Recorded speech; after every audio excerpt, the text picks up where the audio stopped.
తాకట్టులో ఉన్న బంగారాన్ని విడిపించి ఆ రోజు ఆన్లైన్ రేటుకే మేము కొంటాం. Sharma gold company. Welcome to Suman TV. నేను మీ సుమన్ టీవీ ఉష. చాలా మంది నక్షత్రాల గురించి అడుగుతూ ఉంటుంటారు. ఎస్పెషల్లీ మా లైఫ్ లాంగ్ కనుక మనం చూసుకుంటే మా జీవిత రీత్యా జాతకం మీద ఆధారపడి చాలామంది లైఫ్ని లీడ్ చేస్తూ ఉంటుంటారు. ఏ విధంగా ఉంది, ఈ నెల ఏం చేయాలి, ఈ సంవత్సరం ఏం చేయాలన్న ప్లాన్స్ వేసుకుంటూ ఉంటారు.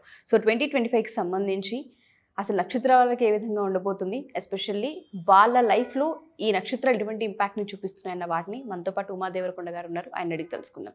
నమస్తే అండి. నమస్తే అమ్మా. ఆరుద్ర నక్షత్రం వారి కనుక మనం చూసుకుంటే ఓవరాల్గా అసలు ఏ విధంగా ఉండబోతుంది అంటారు వీళ్ళకి. అండ్ దాంతోపాటు 2025 సంవత్సరం ఎలాగో కొత్త సంవత్సరం రాబోతుంది కాబట్టి ఈ సంవత్సరంలో వాళ్ళకి ఏ విధంగా ఉండే అవకాశం ఉంది అంటారు? ముందుగా ఆరుద్ర నక్షత్రం గురించి మాట్లాడుకుంటే శాస్త్రం చెప్పింది ఆరుద్ర పవాళమేకం అంటారండి.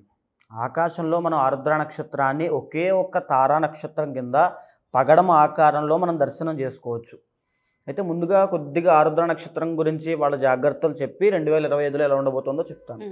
ఒకవేళ మీకు డేట్ ఆఫ్ బర్త్ లేక మీది ఆరుద్ర నక్షత్రమా కాదా అని మీకు డిసైడ్ అవ్వాలి ఎలాగనుకుంటే కు ఖం జా ఛ అనేటువంటి అక్షరాల మీద మీ పేరు కనుక మొదలైతే ఖచ్చితంగా మీది ఆరుద్ర నక్షత్రమే. అయితే మిథున రాశిలో చంద్రుడు 6.40 డిగ్రీల దగ్గర నుంచి 20 డిగ్రీల దాకా సంచరిస్తున్నప్పుడు ఈ యొక్క ఆరుద్ర నక్షత్రంలో జన్మిస్తారండి. జన్మించిన వాళ్ళు ఆరుద్ర నక్షత్రం కింద పరిగణించబడతారు. అయితే ఆరుద్ర నక్షత్రానికి అధిపతి రుద్రుడు, మహాశివుడు అంటే భోలాశంకరుడు. అదేవిధంగా గ్రహాల్లో రాహు ఆధిపత్యం వహిస్తూ ఉంటే రాశిరీత్యా బుధుడు ఆధిపత్యం వహిస్తూ ఉంటాడు. ఈ యొక్క ఆరుద్ర నక్షత్రం వాళ్ళు ఇన్ జనరల్గా మనం చెప్పాలి అంటే అల్ప సంతోషులు. ఆ పదం ఎప్పుడైనా విన్నారా? అల్ప సంతోషులు అంటే ఇంకా అవతల వ్యక్తి ఎంత పెద్ద తప్పు చేసినా సరే చిన్న ఒక సారీ చెప్తేనో ఒక ఏడిస్తేనో అంటే వెంటనే కరిగిపోతారు. మనసు అనేది చాలా సున్నితమైనటువంటి మనసు, సెన్సిటివ్ పర్సన్స్ వీళ్ళు.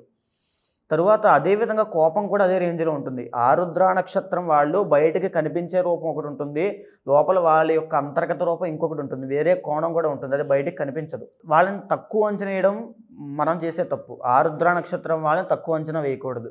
వాళ్ళ యొక్క పొటెన్షియల్ కానీ వారి యొక్క శక్తి సామర్థ్యాలు కానీ బయటికి కనిపించే కన్నా చాలా ఎక్కువ ఉంటాయి. ఓకే, ఎదుటి వ్యక్తిని వారి కళ్ళతో అంచనా వేయగలరు. ఎక్కువగా ఆరుద్ర నక్షత్రంలో సిఐడిస్లో, స్పైస్లో, లేకపోతే సైకియాట్రిస్టుల కింద, ఆస్ట్రాలజర్స్ కింద ఉంటారు.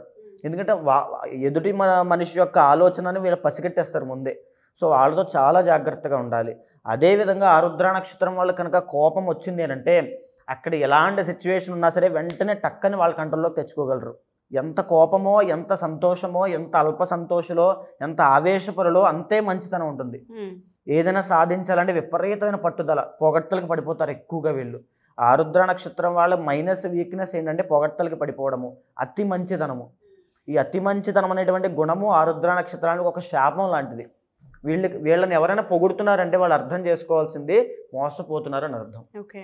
సో ఎక్కువగా ఆరుద్ర నక్షత్రం వాళ్ళు ఏ వృత్తుల్లో వీళ్ళకి సూట్ అవుతాయి అంటే కంప్యూటర్ ఇంజనీర్స్ అవ్వచ్చు, బ్యాక్గ్రౌండ్ మ్యూజిక్ డైరెక్టర్స్ అవ్వచ్చు, మ్యూజిషియన్స్ అవ్వచ్చు, డైరెక్టర్స్, తరువాత శిల్పులు అంటే మన సివిల్ కన్స్ట్రక్షన్ దగ్గర నుంచి ఆలయాలు కట్టేటువంటి శిల్పుల దాకా వీరి యొక్క ప్రతిభ అనేది చాలా ఉంటుంది. వీళ్ళకి ఒకటి రెండు రకాలైనటువంటి వృత్తులు కాదండి, మల్టీ టాస్కింగ్ అనేది ఉంటుంది. వీళ్ళకి చాలా టాలెంట్స్ ఉంటాయి, క్యాపబిలిటీ ఉంటుంది. వీళ్ళ పొటెన్షియల్ని మనం వెంటనే చెప్పడం చాలా కష్టం ఆరుద్ర నక్షత్రం వాళ్ళు. తర్వాత ఎక్స్పోర్ట్స్ అండ్ ఇంపోర్ట్స్లో, అకౌంట్స్లో, మ్యాథమెటిషియన్స్ కింద, సైంటిస్టుల కింద, రీసెర్చర్స్ కింద, ఇండోర్ గేమ్స్ ఆడతారు చాలామంది. చెస్ అవ్వచ్చు, అంటే మైండ్తో ఆడేటువంటి గేమ్స్ ఉంటాయి, మైండ్ గేమ్స్ ఆడడము, ఇవన్నీ కూడా వీళ్ళకి చాలా బాగుంటాయి. లేకపోతే వీడియో గేమ్ డిజైన్ చేయడము, కొత్త కొత్త సాఫ్ట్వేర్లు వీళ్ళు కనిపెట్టడము, ఒక సైంటిస్ట్, రీసెర్చర్స్ కింద వీళ్ళకు ఉన్నటువంటి విజన్ అనేది చాలా పెద్దగా డిఫరెంట్గా ఉంటుంది. సో ఈ యొక్క ఆరుద్ర నక్షత్రం వాళ్ళు ఈ యొక్క మిథున రాశిలో బుధుడి యొక్క కలయిక కూడా ఈ ఆరుద్ర నక్షత్రమే ప్రభావం పడుతోంది, రాహువుది కూడా పడుతుంది. కాబట్టి రాహు ఎప్పుడు కూడా యాంప్లిఫై చేసేటువంటి గ్రహం అండి. అంటే ఏ గ్రహంతో కలిసి ఉంటే ఆ గ్రహాన్ని పెంచేస్తాడు. ఫర్ సపోజ్ గురుడితో కలిసి ఉన్నాడు అనుకోండి, గురు చండాల యోగము అంటాం మనం, అంటే విపరీతమైన ధనయోగం పడుతుంది. అదేవిధంగా ఇక్కడ బుధుడితో కలయిక, ఆరుద్ర నక్షత్రం మీద బుధుడు రాహు యొక్క కలయిక అనేది ఉంటుంది. కాబట్టి తెలివితేటలు అపారంగా ఉంటాయి. వీళ్ళని కనిపెట్టడం చాలా కష్టం. వీళ్ళ తెలివితేటలు పసిగట్టడం, ఎప్పుడు ఏ నిమిషాన ఏ రకమైన ప్లాన్ వేస్తారో, ఏ స్ట్రాటజీ వాడతారో వీళ్ళకి కూడా తెలియదు. వెంటనే టక్ మైండ్ క్యాలిక్యులేషన్ అనేది ఉంటుంది. అందుకే వీళ్ళు విద్యలో కూడా చాలా బాగా రాణిస్తారు. కానీ ఆరుద్ర నక్షత్రం వాళ్ళకి ఇబ్బంది పడేటువంటిది ఏంటంటే సెటిల్మెంట్ విషయంలో. ఎందుకంటే మల్టీ టాస్కింగ్లో వీళ్ళు పడతారు. ఎందుకంటే జ్ఞానానికి, ఆధ్యాత్మికతకి, దైవత్వానికి ఎక్కువ ఇంపార్టెన్స్ ఇస్తారు. అంటే ఒరిజినల్ ట్రూత్ ప్రాక్టికల్గా ఆలోచిస్తుంటారు.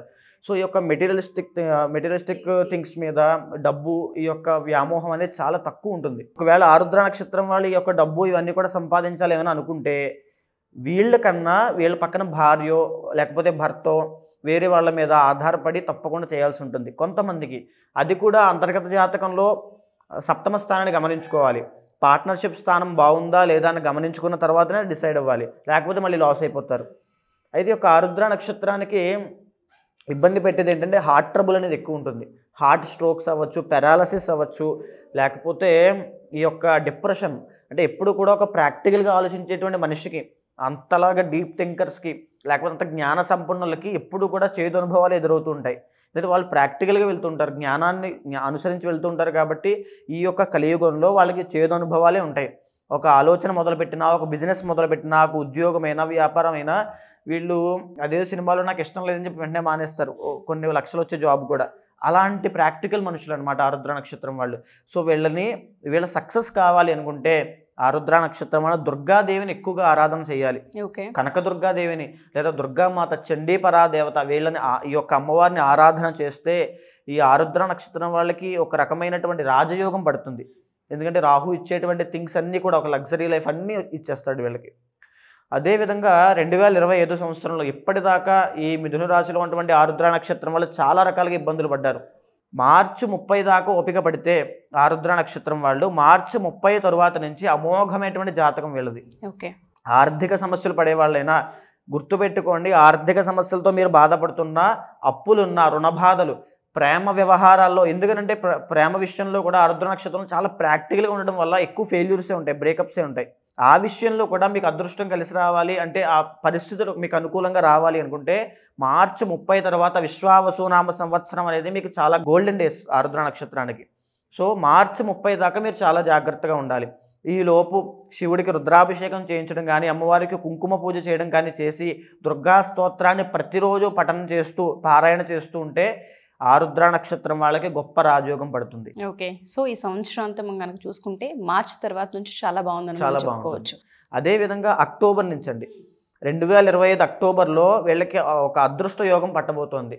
దాన్ని వీళ్ళు ఉపయోగించుకోవాలి, వినియోగించుకోవాలి. రాజయోగం పట్టడం గొప్పతనం కాదు, దాన్ని వినియోగించుకునేటువంటి క్యాపబిలిటీ ఉండాలి. ఆలోచన తట్టాలి అంటే ఆ సమయానికి అంతర్గత జాతకంలో, వింశోత్తరి జాతకంలో, అంటే మీకు ఏ దశ కంట్రోల్లో మీరున్నారు, ఆ దశ మీకు బాగుందా లేదా, ఆ గ్రహం ఎక్కడుంది, ఏ కలయికతో ఉందో చూసుకుని దానికి తగ్గ పరిహారం ఆలోచిస్తే ఆ నెగిటివ్ థింకింగ్ పోయి పాజిటివ్ వైబ్స్ అనేవి వస్తాయి. అప్పుడు మనిషి ఆలోచించగలుగుతాడు, నేను ఏం చెయ్యాలి, నా గమనం ఏంటి, నేను ఏం చేస్తే గమ్యం ఏంటి అనేది ఆలోచిస్తాడు. డెఫినెట్గా అండి. సో మీరు అన్నట్టుగానే ఏదైతే మంచి సమయం ఉందో దానికి అనుకూలించాలి, మన థాట్ ప్రాసెస్ కూడా దానికి తగ్గట్టుగానే ఉండాలి, ఆ పాజిటివిటీ యాడ్ అవ్వాలి. కాబట్టి ఆ టైంని ఏ విధంగా సద్వినియోగించాలో చాలామందికి తెలియదు.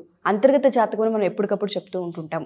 చాలామంది అంతర్గత జాతకంలో వాళ్ళకి ఏం రాసి పెట్టుంది, ఈ అక్టోబర్ మాసం నుంచి వాళ్ళు ఏం చేస్తే మంచిది, ఎక్కడ ఇన్వెస్ట్మెంట్ పెట్టచ్చు, ఏ విషయాల వాళ్ళు డెసిషన్స్ తీసుకోవాలని వాటిపైన సతమతం అవుతుంటుంటారు. వాళ్ళ కనుక జాతకరీత్యా ఒకసారి మిమ్మల్ని కలవాలి అనుకుంటే కలవచ్చా? తప్పకుండా అండి. ఏదైనప్పటికీ అండి, గోచారం అనేది యూనివర్సల్ ప్రెడిక్షన్. ఈ ఆరుద్ర నక్షత్రం వాళ్ళు ప్రపంచం మీద ప్రాబబిలిటీ చూసుకుంటే కొన్ని కోట్ల మంది ఉంటారు. ఆ కోట్ల మంది అందరూ కూడా నేను చెప్పిన వృత్తుల్లోనే ఉంటారని కాదు. వారి యొక్క అంతర్గత జాతకం వాళ్ళని డామినేట్ చేసినప్పుడు, ఆరుద్ర నక్షత్రాన్ని డామినేట్ చేసినప్పుడు దాంట్లో ఉన్నటువంటి వృత్తుల్లో కూడా వీళ్ళు నియమించి ఉండొచ్చు. కాబట్టి ఏ వృత్తిలో ఉన్నా సక్సెసే కావాలి. ఏ మనిషికైనా డబ్బు కావాలి, ఫ్యామిలీ సుఖం కావాలి, పెళ్ళి అవ్వాలి, పిల్లలు పుట్టాలి, ఇదే కోరుకుంటాడు ఇన్ జనరల్గా.